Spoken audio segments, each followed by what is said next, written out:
നമസ്കാരം. ലാലേട്ടൻ ആദ്യമായി സംവിധാനം ചെയ്യുന്ന ബറോസിന്റെ മിനുക്കുപണികളിലാണ് ലാലേട്ടൻ.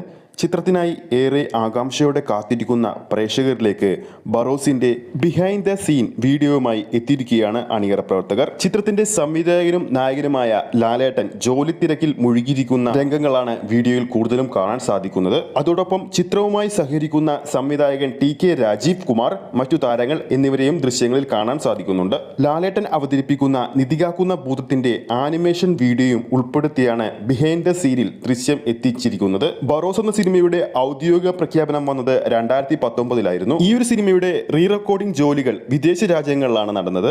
സ്പെഷ്യൽ എഫക്റ്റുകൾ ഇന്ത്യയിലും തായ്ലൻഡിലുമാണ് ചെയ്തത്. വൻ ബഡ്ജറ്റിലൊരുങ്ങുന്ന ചിത്രം 3Dയിലാണ് എത്തുക.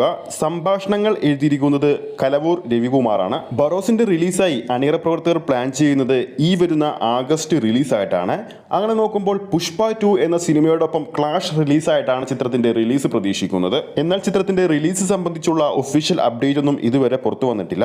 ടൈറ്റിൽ കഥാപാത്രമായ ബറോസിനെ അവതരിപ്പിക്കുന്നത് ലാലേട്ടനാണ്. ലാലേട്ടൻ ആദ്യമായി സംവിധാനം ചെയ്യുന്നത് കൊണ്ട് തന്നെ ഏറ്റവും പ്രതീക്ഷയോടെ തന്നെയാണ് ആരാധകർ ചിത്രത്തിന് വേണ്ടി കാത്തിരിക്കുന്നത്. ലാലേട്ടനെ കൂടാതെ ഗുരു സോമസുന്ദരവും മോഹൻ ശർമ്മയും നിരവധി വിദേശ താരങ്ങളും ചിത്രത്തിൽ അണിനിരക്കുന്നുണ്ട്.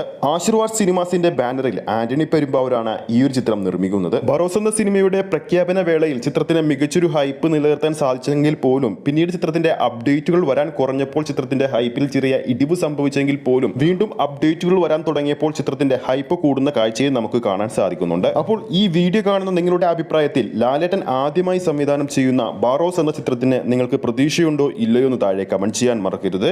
ഈ ഒരു വീഡിയോ നിങ്ങൾക്ക് ഇഷ്ടപ്പെട്ടിട്ടുണ്ടെങ്കിൽ വീഡിയോ ലൈക്ക് ചെയ്യാനും ചാനൽ സബ്സ്ക്രൈബ് ചെയ്യുന്ന കാര്യം കൂടി പരിഗണിക്കുക. ഫേസ്ബുക്ക് പേജിലൂടെയാണ് ഈ ഒരു വീഡിയോ കാണുന്നതെങ്കിൽ ഫേസ്ബുക്ക് പേജ് ഫോളോ ചെയ്യുക. അടുത്തൊരു സിനിമ അപ്ഡേറ്റുമായി നമുക്ക് വീണ്ടും കാണാം.